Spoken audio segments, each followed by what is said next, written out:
Have you ever wondered why tackling hard stuff feels like pushing a boulder uphill, while doom scrolling your phone is just so easy? What if I told you there's a simple brain trick that makes hard things easy, even if you always procrastinate? By the end of this video, you're about to learn the real reason we avoid challenging tasks and the powerful secret that flips the script for procrastinators everywhere. Welcome to the Growth Mindset Project. If you're ready to discover how to do hard things and actually enjoy it, stick around, because this one trick might change your life. Before we get started, make sure you hit that subscribe button and ring the bell, so you never miss out on the life-changing tips and science-backed habits we share every week. So, why is it that your brain puts up the biggest fight right when you need to get things done? You wake up determined, crack open that textbook, then, before you know it, you're checking your phone.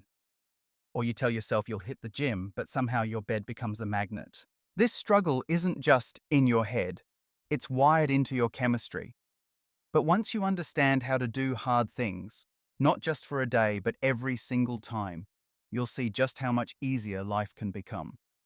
It all starts with your brain's motivation fuel, dopamine.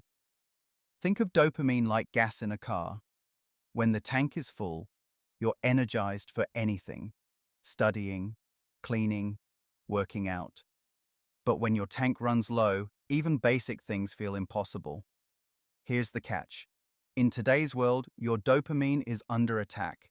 Each swipe on social media, each sugary snack, each binge-worthy show gives your brain a gigantic dopamine spike, way bigger than anything your ancestors ever experienced. But after the spike comes the crash. And that crash leaves you in what scientists call a dopamine deficit state. You know the feeling. Everything becomes dull. You're restless, tired, and your brain is desperate for more stimulation, so it tells you to go get another hit. Scroll, snack, shop, repeat. The tricky part is, now that you're running on fumes, even thinking about doing something hard triggers a full system protest. It's not about weakness or laziness. You simply don't have the brain fuel to find challenging things rewarding. Imagine trying to run a marathon on an empty tank. How could anyone expect you to succeed?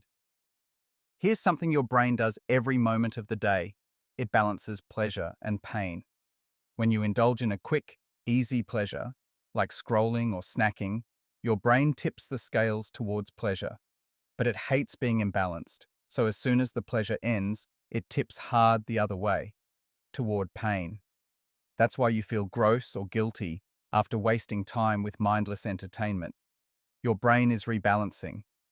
But there's a twist most people miss. The process works both ways. If you do something painful or hard first, like a workout or study session, you tip toward pain, but after you finish, you rebound toward pleasure. That's why crushing your hardest task feels amazing afterward, and why doing hard things breeds happiness. But here's the trap.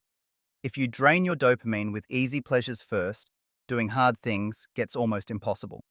Picture this. Maybe you've been here yourself. You sit down to work, but 30 seconds in, you grab your phone just for a minute. Fast forward, it's been 45 minutes, your focus is shattered, and now even looking at your work feels painful. You criticize yourself, feel worse, and reach for your phone again to cope. It's a vicious cycle. Quick rewards, then pain, then more quick rewards to escape the pain.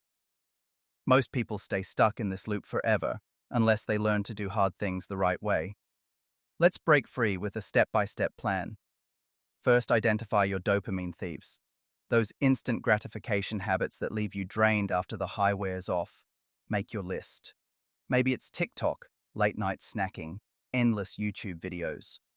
Don't try to quit everything cold turkey. That usually backfires. Instead, create rules. Set time windows for when you allow yourself these pleasures. Maybe you only check social accounts between 6 and 7 p.m., or only snack on weekends. The trick is, you have to stick to your rules. At first, it'll suck. Expect 1 to 3 rough days as your brain rebalances. But as your dopamine tank refills, something amazing happens. Suddenly, hard things aren't so hard anymore. Here's where most productivity advice drops the ball. Avoiding distractions is helpful, but winning the battle for motivation takes more.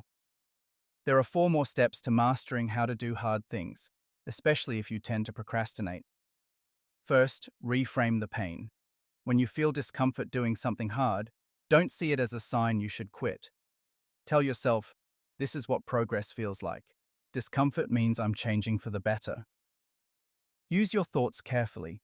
Label discomfort as a good signal. It means you're on the right track. Whenever you feel the urge to check your phone or escape, just say, this is what doing hard things feels like, and I'm strong enough to handle it. Second, win your evening. The secret to tomorrow's motivation starts tonight. If you end your day with mindless scrolling and junk food, you set yourself up for a dopamine crash in the morning. So, set a digital curfew. Turn off all screens by 9 o'clock p.m. Avoid making big decisions late at night. Your exhausted brain is more likely to self-sabotage. Instead, try something low-key. Go for a walk, journal, stretch, or read a real book. Protecting your evening routine is the difference between waking up energized and waking up stuck in a rut. If this is helping you out, let me know by liking this video and dropping a comment with the hardest thing you're planning to tackle this week. It not only supports the channel, but could inspire others watching to do the same. Now, here's another critical shift. Timing matters more than you think. Your brain isn't at its best all day long. The first 8 hours after you wake up, your energy and dopamine are at their peak. That's the time to attack your toughest challenges. Later in the day, your brain shifts. Creativity may go up, but discipline and focus go down. Use those hours for brainstorming, creative work, or social time, not for anything that demands deep reasoning or grit. Match your hardest tasks to your highest energy to make doing hard things feel 10 times easier. A quick reminder, if this is resonating with you, make sure you like, subscribe, and turn on notifications. The algorithm loves it, but more importantly, you'll never miss the next brain upgrade coming your way. Now, let's get to the most overlooked habit of all. Build your identity through evidence. You don't become the sort of person who does hard things overnight. You have to stack up tiny wins until your brain believes it's true. Commit to 1 full week of doing something hard, every single day. Perfection isn't the goal, consistency is. Each time you choose the hard path, you cast a vote for your future self. Miss a day? That's okay. Just don't miss 2 in a row. 1 miss is life. 2 is the start of quitting. Show your brain, again and again, who you're becoming. And here's the ultimate trick that makes it all stick, especially for proud procrastinators. Use the 5% rule. Most of the time, we procrastinate because the task ahead feels overwhelming. Don't set yourself up to fail by demanding a perfect sprint. Instead, ask, what's the first 5% of this hard thing? Want a workout but can't get motivated? Just put on your gym shoes. That's your 5%. Want to conquer a textbook chapter? Just open your notes and skim for 1 minute. That's it. Once you start, the mental boulder shrinks. Momentum is your secret weapon. After you begin, it's usually easier to keep going. The hardest part of doing hard things is always the start, so make starting so effortless you can't say no. When your mind tells you hard things aren't for you, remember, it's just your brain's biology. You know how to get your motivation back, reframe discomfort, ride your energy waves, and build an identity as a person who does hard things. You don't need to conquer mountains, just take the first tiny step. Your brain will do the rest. If you want more practical ways to outsmart procrastination and hack your growth mindset, check out the videos popping up on screen now. Hit subscribe, ring that bell, and let's make hard things easy together.